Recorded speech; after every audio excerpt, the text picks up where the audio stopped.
Martin Amis, The Zone of Interest.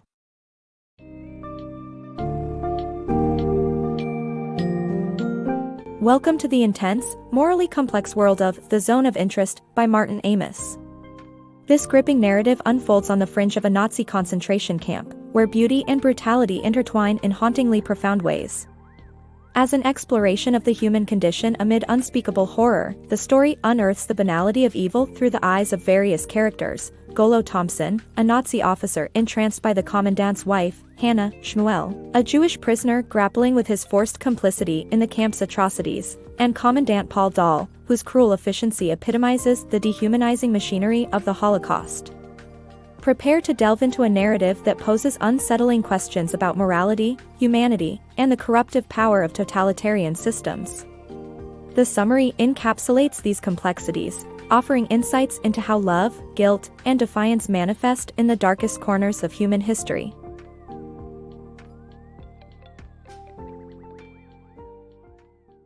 Forbidden allure amid horror. In the shadow of an old maple grove lies one of history's darkest locales, a Nazi concentration camp. Here, the ordinary clashes with the monstrous as individuals encounter both beauty and brutality. Golo Thompson, a liaison officer stationed at the camp's entrance, becomes captivated by Hannah Dahl, the poised and enigmatic wife of the camp's highest-ranking officer, Commandant Paul Dahl. Even amid the camp's grim reality, Thompson's feelings for Hannah grow, stirring a forbidden attraction that feels as thrilling as it is inappropriate. In the officers' club, Thompson shares this dangerous infatuation with his confidant, Boris Eltz, over bitter ersatz coffee. Despite Boris's warning, Thompson is unable to suppress his feelings and strategizes to meet Hannah.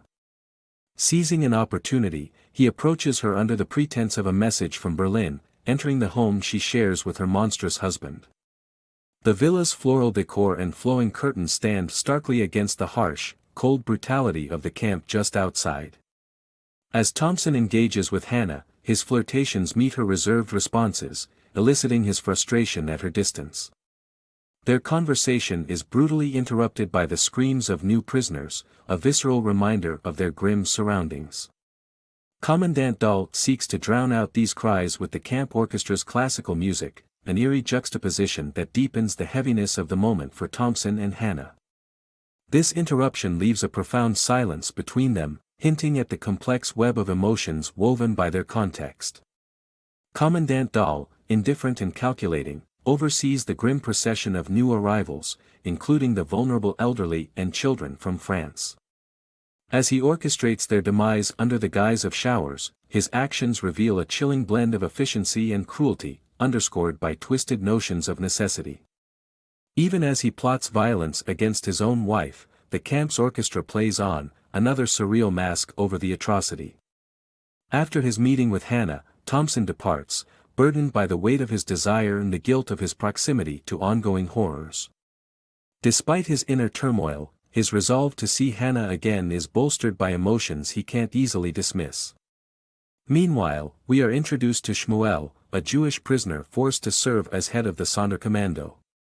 Shmuel battles his own moral agony, caught between the desperate drive to survive and the guilt of aiding in the destruction of his people. Yet he finds a flicker of his humanity in small acts of kindness, such as comforting a young boy by offering soothing lies about his family's fate. The narrative reveals the profound and disturbing juxtaposition of beauty amidst horror and the complexity of emotions thriving in the hearts of those ensnared in moral chaos. The maple grove, deceptively serene beside the camp, becomes a silent witness to the ordinary clashing with unspeakable evil. Thompson's attraction to Hannah both underscores and complicates this juxtaposition, demonstrating how human emotions can persist even amid profound transgressions. Thompson's pursuit of Hannah at the villa highlights the tension between the veneer of culture and the underlying barbarity. The classical music aimed to muffle suffering reveals how civilization's elements are exploited to both obscure and sustain the monstrous reality of the Holocaust. Here, layers of deception and misplaced normalcy further expose the insidiousness of evil, serving as a chilling reminder of human capacity for both passion and monstrosity. Shadows of humanity. Thompson finds himself entangled once more in the verbose musings of Boris Eltz. Boris contemplates the paradox of French cultural superiority, perceived even as France lies in ruins. Meanwhile, Thompson's mind keeps drifting to his burgeoning correspondence with Hannah. What began as mundane exchanges over camp logistics gradually evolved into a flirtatious dance of words. Each letter compels Thompson to analyze the nuances, attempting to decipher the layers of meaning hidden within. His gaze then shifts to the window, peering outside Boris's ground-floor office into an area dubbed California. Instead of the sunny skies and freedom one might associate with the real California, this camp zone sprawls with confiscated possessions, a grim testament to the prisoners' lost identities. Thompson's eyes catch Esther, a young inmate, whose defiance echoes her spirit. Boris notices her too and relays how he's taken a protective, albeit controlling, role over her. He orders her to pen a postcard, presenting the camp as an orderly haven. Esther, with unyielding courage, chooses truth over obedience, condemning the camp authorities as liars. Her rebellion leads Boris to an agonizing decision, to send her to the punishment bunker. Boris's demeanor flickers between the demands of his role and the humanity clawing within. In the shadow of night, Commandant Dahl, his face bruised by an accidental blow from his gardener, Bowden, gathers his officers to impart a sinister assignment, the exhumation and cremation of bodies from nearby mass graves. Dahl's voice, devoid of emotion, reduces the atrocity to a mere bureaucratic inconvenience, hinting at the systemic moral decay. The narrative shifts to Shmuel, another prisoner, bound to the horrific duty of burning bodies. Each day further erodes his spirit, the relentless dehumanization sapping his will. Dahl watches Shmuel's efficiency with chilling amusement, commenting on the grim privilege of Shmuel's role, one that, for now, preserves his life. But in drunken arrogance, Dahl taunts Shmuel, declaring the futility of resistance and sealing his fate. Despite gripping a hammer and temptation gnawing at him, Shmuel remains frozen, his strength to defy obliterated by relentless trauma. The brutal routine has numbed his instinct for survival, illustrating the soul-crushing environment where every act of resistance seems futile. Amidst these grim reflections, the notion of California, an emblem of freedom perverted into a site of ownership loss, serves as a stark metaphor. It highlights the contradictions within the camp, where symbols of prosperity are twisted into harbingers of despair. Thompson's connection with Hannah emerges as a profound beacon amidst encroaching darkness. Their letters signify a desperate effort to cling to personal identity amidst pervasive dehumanization. This transformation from trivial exchanges to authentic engagement symbolizes their fight to preserve the essences of normalcy and decency in a world that endeavors to obliterate them. Boris's interactions with Esther epitomize the conflict between his bureaucratic role and his flickering humanity. His decision to punish Esther highlights the psychological struggle of those ensnared in the power structures, further underscored by Dahl's cold administrative dealings. The grim discussions on exhuming mass graves for practical reasons encapsulate the ease with which mundane tasks can facilitate overwhelming wickedness. This reflection mirrors the overarching theme of moral decay under totalitarian regimes, a motif that haunts every facet of the narrative. In unraveling these human threads, the story lays bare the devastating reality within the camp, where glimmers of human resilience are stifled by an unwavering machinery of evil. Yet, even in such pervasive darkness, the persistent flicker of individual connection and moral struggle refuses to be extinguished.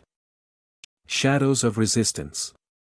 Thompson stands at a crossroads, gripping a letter from Hannah that reveals her escalating fear of her husband's tyranny. The Jewish gardener dismissed without cause is a symptom of deeper cruelty. Hannah's words plead for understanding, if not an ally in her battle, ushering Thompson toward a fateful decision to finally meet her. Hannah's husband, Commandant Dahl, has spiraled into jealousy. His suspicions are prickling, fueled by hushed whispers of clandestine letters and secret surveillance. Caught in this maelstrom, he crumbles as he watches her eagerly read and then destroy evidence of her connection with Thompson, each fragment feeding his dread. Convinced of her betrayal, every glance becomes suspect, every movement, a deceit. Their meeting, shrouded in secrecy, unfolds against the camp's stark perimeter. Thompson treads carefully, acutely aware they're likely under watchful eyes. What begins as innocuous chatter darkens when he learns of the gardener's grim fate. Yet, the true shock lies in Hannah's revelation. She, not the gardener, was the one who left a mark on her husband. The truth is a cipher, loaded with risk but also hinting at her inner rebellion. As Thompson grapples with the weight of this knowledge, the story widens to Shmuel, a reluctant participant in the camp's atrocities. His torn conscience is haunted by memories of Lodz's ghetto where hunger eclipses despair, momentarily diverting eyes from impending doom with news of food. His reflections are tainted by the disgrace he observes, the Star of David desecrated by its places among the gas chamber's horrors, the sacred woven into foot rags. The landscape shifts back to Dal as paranoia clutches him. In a drunken tirade, he confronts Hannah, casting accusations of betrayal that she neither admits nor denies, choosing instead to detach from his drunken wrath. Left with her silence, Dal turns to a horrifying scheme. He summons Shmuel, dangling the life of Shmuel's wife, Shulamith, as an unholy bargain. The sinister demand? To end Hannah's life. Time leaps forward to a post-war world, September 1948, where Thompson finds Hannah once more. Their ensuing conversation shadows over what unfolded that cursed night.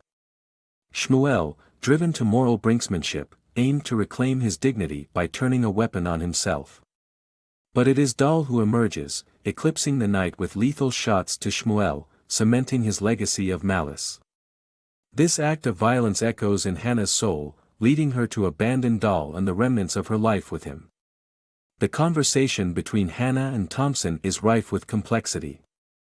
While Thompson longs for closure, or perhaps a rekindling romance, Hannah remains distant. The abyss she encountered leaves her unattuned to normalcy, unwilling to tether herself to memories marred by trauma. Thompson, the ever-hopeful romantic, faces the hard truth that he remains a symbol of shared darkness. Her non-committal answers leave him grappling with the fragments of an impossible past. Amidst this discourse, Thompson stands alone with Hannah's parting verbal echoes, wondering if some fragments of history warrant preserving, if only as ephemeral relics. Meanwhile, Dal's descent from power to penance marks the story's harrowing end. Once a commandant, his step towards retribution sees him fall, tried at Nuremberg and executed for his unfathomable sins. His journey encapsulates themes of betrayal, mistrust, and moral erosion under a brutal totalitarian regime. The clandestine meeting between Thompson and Hannah emerges as a critical juncture. Here, personal conflict intersects with muted insurgence. By owning her confrontation with Dal, Hannah reveals an unexpected tableau of defiance. Not merely a spectator, she actively resists, altering the power dynamics and declaring her agency, which starkly contrasts with Shmuel's ill-fated resolve. Despite Shmuel's execution, his defiance carries weight, an act of unwavering resistance amidst systemic barbarity. His moral stance emphasizes that, even when shackled by despairing circumstances, there lies within humanity a flame of rebellion, burning defiantly against systemic malevolence.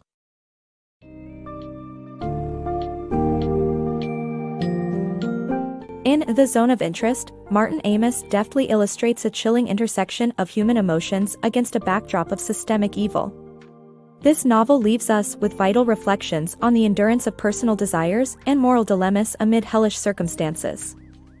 Through its characters, the story questions the fragile nature of trust and the possibility of resistance when faced with oppressive forces. Commandant Dal's downfall and subsequent execution symbolize the historical reckoning for such crimes, yet also unveil the irreparable breakdown of human bonds within a totalitarian setting. The poignant end, with Thompson seeking closure and Hannah distancing herself from the painful past, reminds us of the enduring struggle to reclaim humanity after devastating events. Ultimately, the narrative underscores the potential for personal agency and the resilience of moral integrity, even in environments engineered to obliterate them.